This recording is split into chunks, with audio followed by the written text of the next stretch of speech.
Hi friends, मैं आकांक्षा Sharma GK with आकांक्षा में आपका स्वागत करती हूँ। आज हम ल्यूसेंट का पार्ट 37 देखने वाले हैं। इसके पहले हमने इसके पार्ट 36 पढ़ चुके थे। ये ल्यूसेंट का हस्तलिखित नोट्स है। ल्यूसेंट की जो बुक होती है उसको हम डायरेक्ट अगर पढ़ते हैं तो काफ़ी घनी लिखी हुई है। एक पेज पे बहुत सारा डाटा लिखा हुआ है जिसे पढ़ने में हमको बहुत ज़्यादा प्रॉब्लम आती है। और ल्यूसेंट हम जानते हैं कि एक बहुत ही ऐसी बुक है जो आप कोई भी वनडे एग्ज़ाम की तैयारी कर रहे हैं, लूसेंट अगर आप पढ़ लेते हैं तो 70 से 80% आपका स्टैटिक जीके कवर हो जाता है। इसके पुराने पार्ट देखने के लिए आप मेरी चैनल की प्लेलिस्ट में जाइएगा, वहाँ पे आपको मिलेगा ल्यूसेंट हैंड रिटन।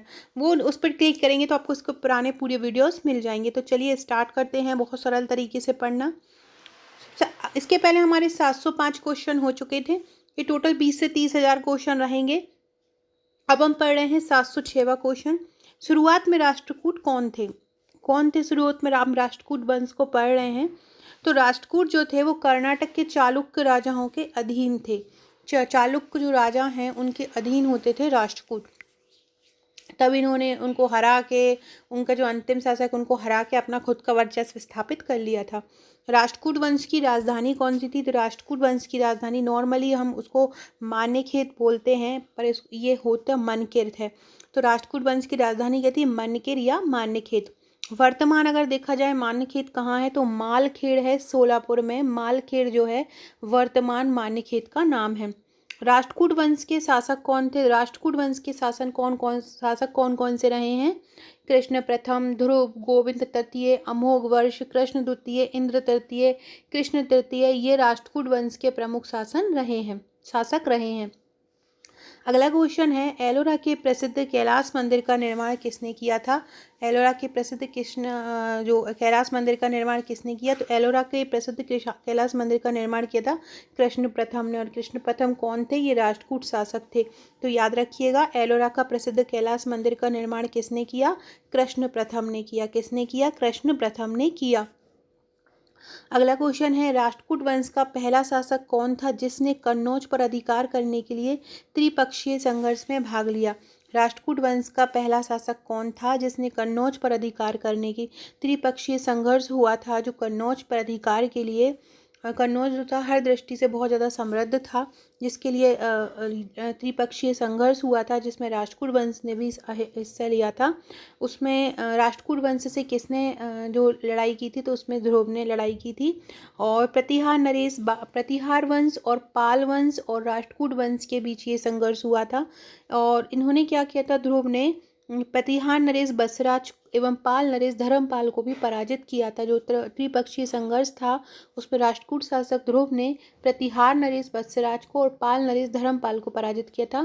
त्रिपक्षीय संघर्ष जो कि कन्नौज पर अधिकार के लिए हुआ था, ये राष्ट्रकूट वंश, प्रतिहार वंश और पाल वंश में हुआ था।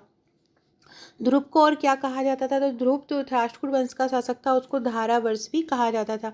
ध्रुव को और क्या कहा जाता था? ध्रुव को धारावर्ष भी कहा जाता था। फ्रेंड, डिस्क्रिप्शन बॉक्स में आपको हमारे WhatsApp group, Telegram group, Facebook group, मेरी एप्लीकेशन जीके विद आकांक्षा की लिंक मिल जाएगी। आप वहाँ से चैनल पर वहाँ पे उन पर डाउनलोड कर सकते हैं एप्लीकेशन को, और व्हाट्सएप और टेलीग्राम फेसबुक ग्रुप से जुड़ सकते हैं। वहाँ आपको इम्पॉर्टेंट मटेरियल मिलता रहेगा। इसके अलावा अगर आप एमपी के हैं और एमपीपीएससी प्री मेंस की तैयारी कर रहे हैं तो आप हमारे नोट्स परचेस कर सकते हैं। नोट्स की जानकारी आप हमें व्हाट्सअप करके ले सकते हैं। अगर आप रिव्यू देखना चाहते हैं तो मेरी वीडियो डली हुई है चैनल पे, आप देख सकते हैं।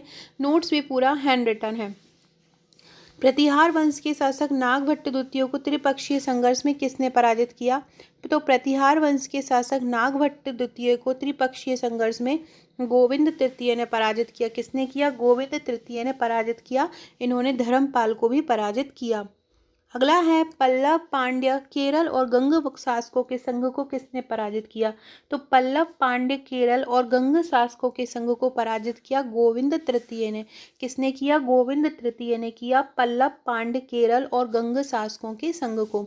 जैन धर्म का अनुयायी कौन था? जैन धर्म का अनुयायी था अमोघ वर्ष। कौन था? अमोघ वर्ष था। कन्नड़ में कविराज मार्ग की रचना किसने की? कन्नड़ में कविराज मार्ग की रचना अमोघ वर्ष ने ही की। आदि पुराण के रचनाकार कौन थे? आदि पुराण के रचनाकार थे जिनसेन। आदि पुराण के रचनाकार कौन थे? जिनसेन थे। गणितासार संग्रह के लेखक कौन थे? महावीराचार्य। गणितासार संग्रह के लेखक कौन थे? महावीराचार्य। ये बहुत इंपॉर्टेंट है, इनको याद रख लीजिएगा। आदि पुराण के रचनाकार कौन थे? जिनसेन थे। और गणितासार संग्रह के लेखक कौन थे? महावीराचार्य थे। अमोघ वृत्ति के लेखक कौन थे? अमोघ वृत्ति के लेखक थे सक्तायना अमोघ वर्ष। अमोघ वृत्ति के लेखक कौन थे? सक्तायना अमोघ वर्ष। अमोघ वर्ष ने किस नदी में समाधि ली? अमोघ वर्ष ने तुंगभद्रा नदी में समाधि ली। किस में ली? तुंगभद्रा नदी में। किस राष्ट्रकूट वंश के काल में अरब निवासी अल मसूदी भारत आया था? किस राष्ट्रकूट वंश के काल में आया था अरब निवासी अल मसूदी? तो ये इंद्र तृतीय के काल में आया था। किस राष्ट्रकूट वंश के काल में अरब निवासी अल मसूदी भारत आया था? तो इंद्र तृतीय के काल में आया था। अल मसूदी ने राष्ट्रकूटों को भारत का सर्वश्रेष्ठ शासक कहा। किसने राष्ट्रकूटों को भारत का सर्वश्रेष्ठ शासक कहा? अल मसूदी ने कहा। राष्ट्रकूट वंश का अंतिम शासक कौन था? राष्ट्रकूट वंश का अंतिम शासक था कृष्ण तृतीय। ये बहुत इंपॉर्टेंट है कि राष्ट्रकूटों को भारत का सर्वश्रेष्ठ शासक किसने कहा? अल मसूदी ने कहा। और अल मसूदी किसके समय आया था? इंद्र तृतीय। कन्नड़ कवि पौन्न किसके दरबार में रहते थे? तो जो कन्नड़ कवि थे पौन्न, वो रहते थे कृष्ण तृतीय के दरबार में। किसके दरबार में? कृष्ण तृतीय के दरबार में रहते थे। अगला क्वेश्चन है, शांति पुराण की रचना किसने की? शांति पुराण की रचना कवि पौन्न ने ही की थी। और ये किसके दरबार में रहते थे? कृष्ण तृतीय के दरबार में रहते थे। कल्याणी के चालुक्य वंश की नींव किसने डाली?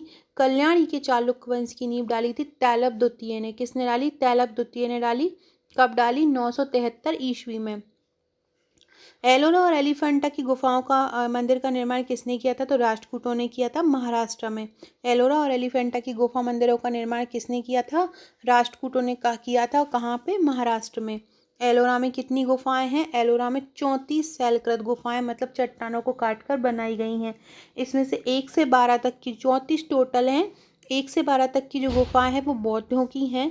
13 से 29 तक की हिंदुओं की हैं। 32 से 34 तक की जैनों की हैं। मतलब यहाँ पे जो एलोरा की गुफाएं हैं वो बौद्ध, हिंदू, जैन तीनों धर्म से संबंधित हैं। 1 से 12 तक किसकी हैं? बौद्धों की हैं। 13 से 29 तक हिंदुओं की हैं और 30 से 34 तक जैनों की हैं। अगला है, बौद्ध गुफा में जो सबसे प्रसिद्ध गुफा है वो किसकी है? तो बौद्ध गुफा में जो सबसे प्रसिद्ध गुफा है वो विश्वकर्मा गुफा है। कौन सी है? विश्वकर्मा गुफा है। टोटल जो 34 गुफाएं हैं उनमें से जो 1 से 12 तक बौद्धों की गुफा है, उनकी जो नंबर 10 की जो गुफा है विश्वकर्मा गुफा है। और ये सबसे प्रसिद्ध गुफा है। ये हालांकि एक चैत्य है। यहाँ पर क्या है? 2 मंजिलें हैं और 3 मंजिली गुफाएं हैं।